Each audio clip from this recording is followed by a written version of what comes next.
What up guys, Coco here, and today I'm going to talk about my dream PC, or the PC I'm going to be getting soon, and all the specs, and what I'm kind of saving up to. And here in the background is just some Call of Duty Ghost gameplay that I got from someone. It's PS4, and yeah, just go ahead and enjoy that. So, the tower I'll be using is a Phanteks Enthoo Pro Series, and there's going to be pictures on each of the objects I'm having here.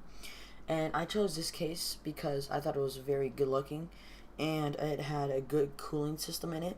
It was rated one of the highest best PC cases out there, and it's a full tower and everything, so that was good. The next I'm getting the power supply I'm getting is an EVGA 750 watt certified gold certified power supply. And I chose this one because I did some tests on Newegg that told me a rough estimate of what the power usage I'm going to be getting, and it was about 607 watts, and I knew I didn't want something too expensive, but I wanted a power supply that could supply me, and I'm actually going to be doing a little bit more tests later on to make sure my power supply is up to date and everything. Next, the motherboard I'm getting is an MSI Z97 G45 Gaming LGA 1150. And I chose this one because it's a very high-tech, brand new motherboard out there. It is LG 1150 compatible, and that means I can use i7s and everything on it, which make it very good for me. And it's USB 3.0 too, so that was a very good choice I had.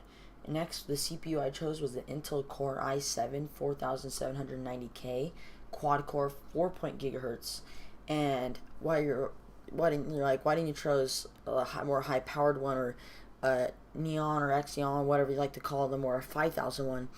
And I was actually going to choose I think it was a 5280, but the problem with the 5280 was that it was only 3.3 gigahertz, and I didn't want 3.3 gigahertz. I wanted something I could overclock, and the normal power of it would still be super good, that I could run my games and it would be perfectly fine, no lag or on any stuff at all. And with the 3.3 gigahertz, I don't think that would cut it. With the newer stuff coming out with 4 gigahertz, I could overclock this to, I think it's a 4.8 or 4.5 gigahertz, which was very, very good. Now the GPU I'm getting is a GeForce GTX 780. I didn't go with the Ti because it was like 20 bucks more, and there's not that big of a difference in the Ti to the 780 Ti to the regular 780. So I'm just saving a little bit money here. It's not that big of a cost of a machine though, but still want to save some money here. So that was a very good choice. Next, this might come as a surprise to you guys, but I'm beginning a Samsung 500 gig SATA 3 SSD drive.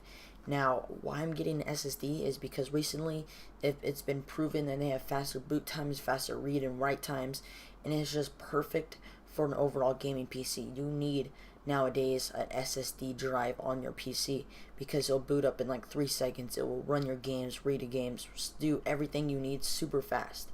And then with that too, I'm getting a Western Digital 1 terabyte hard drive, and this is just going to be saving data, putting other stuff on there, just random stuff I don't need. Most of my games are going to be going onto my SSD drive anyways. So next, I'm getting, for my ROM drive, it's kind of required in a computer, I'm just getting a basic LG USB 2.0 external super multi DVD rewriter model, and this is just one I wanted. Sorry for my phone going off there, but I just like this version because LG's always been out there good, and I wanted something that was very cheap, and because I only need gaming, and this isn't really not gaming at all, so that was just something. Next, for my cooling, I got the CORSAIR Hydro Series H100i Extreme Performance Liquid CPU Cooler, and now this I really wanted. I needed something to really cool down my system, cool down my CPU when I'm going to be gaming 1080p stuff constantly.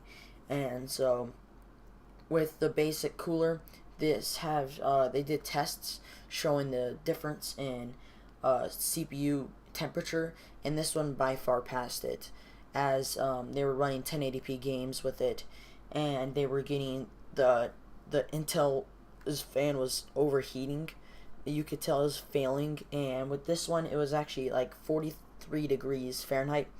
So that is very good, and where it's located to on my computer, and I'm probably gonna put in the front, it is gonna be very, very good. Next, I'm for my sound card, I'm getting Asus Exoner DX 7.1, and I chose this because I wanted something that could give me great high quality sound when I play my game, so I know when I'm playing it's just gonna sound like the most realistic stuff in the world, and this is all what a gaming rig is about. Next, for my RAM, I'm getting a CORSAIR Vengeance Pro 16 gigs, two 8 gig RAM sticks, DDR3 RAM.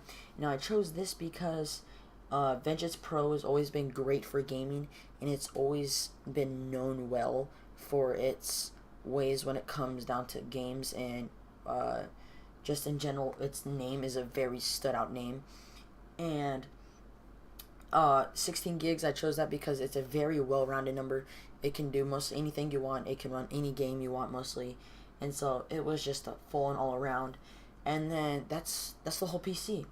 But if I were to add one other thing, it would be another GTX 780 super clocked 3 gig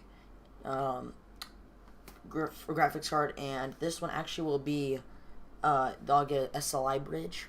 And if no one knows an SLI bridge is, what it is you plug both your graphics card in, and what a graphics card really does is you plug it into a monitor.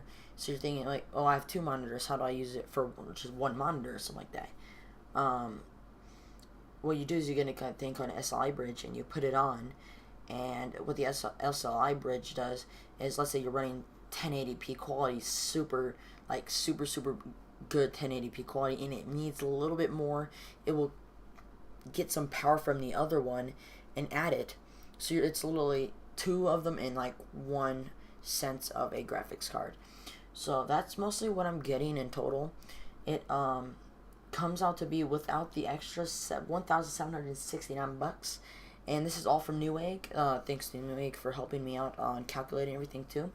But with the extra GPU, it will cost $2,134, and I am more likely going to be shooting for that $2,134 because I want a computer, and I'm calling this computer a future computer, because when the future comes, this computer will still meet standards, obviously, and be still one of the best computers out there, and then I can slowly upgrade things. Probably the first thing will be power, because you might need power. So that's mostly like the whole PC. I want to thank you guys for watching. Thank you for the gameplay. I forgot what your name is. I'm sorry. I'll link it down in the description below. But hope you guys enjoyed. Please subscribe. Please follow me on Twitch, Coco Plays, and I'll see you guys later. Peace.